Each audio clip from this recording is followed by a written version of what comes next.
Now it's Sparage taking the shot, scores! What a move! What a goal! How about that? It handles his way to the net, scores! Oh my goodness! It is game day. What's going on, folks? I am Alex Bastyovanszky, welcoming you back inside our NOJHL studio. I'm here to get you all set before the opening face-off today. Tons to cover, so let's get to it. Back down low. Centering chance. Shot. Yeah, he's coming in the back door. I could see from up here. As soon as I seen him head, and you could see the play coming together.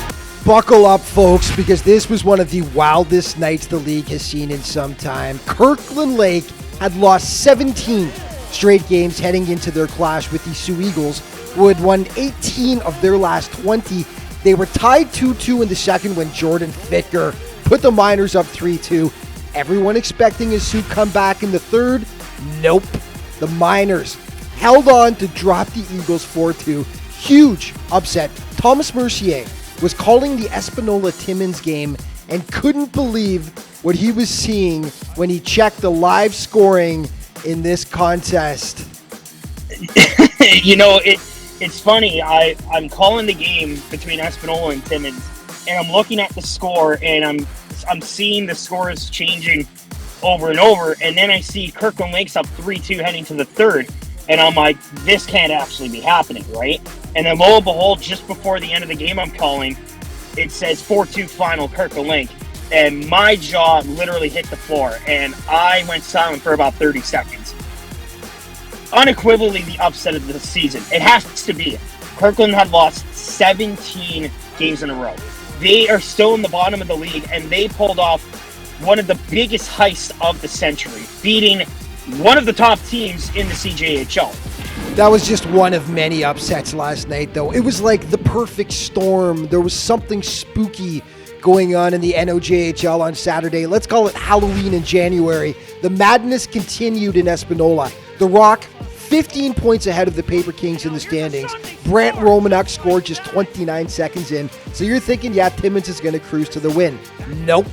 With a score 2-1 Rock, Jason Gallant ties it up off a deflection. Then, in the second, Caden Wicklander gives the Kings their first lead of the game. On to the third period.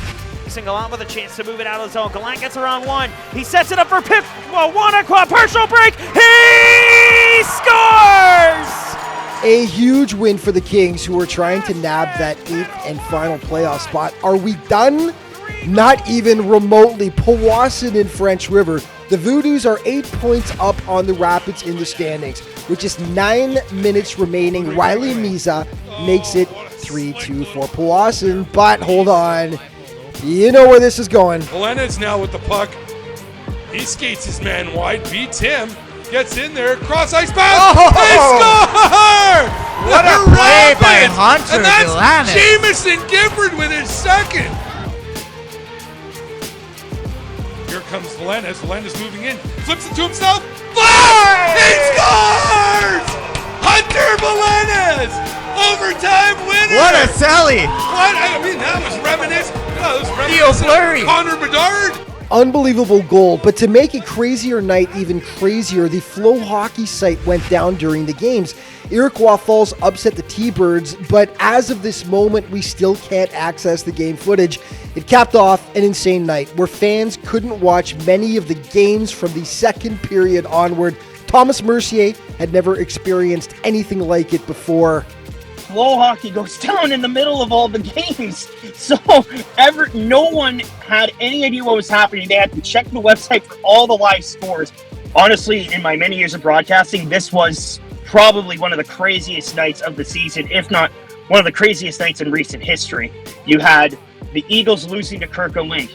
You had the Thunderbirds losing to Iroquois Falls. Then you follow that up with Timmins losing to Espanola. And on top of that, then you get French River beating Powassan. This was one of the most unpredictable nights in recent NOJHL history. And again, we use the word parody. There is so much parody in the league this year, and tonight was the definition of parody.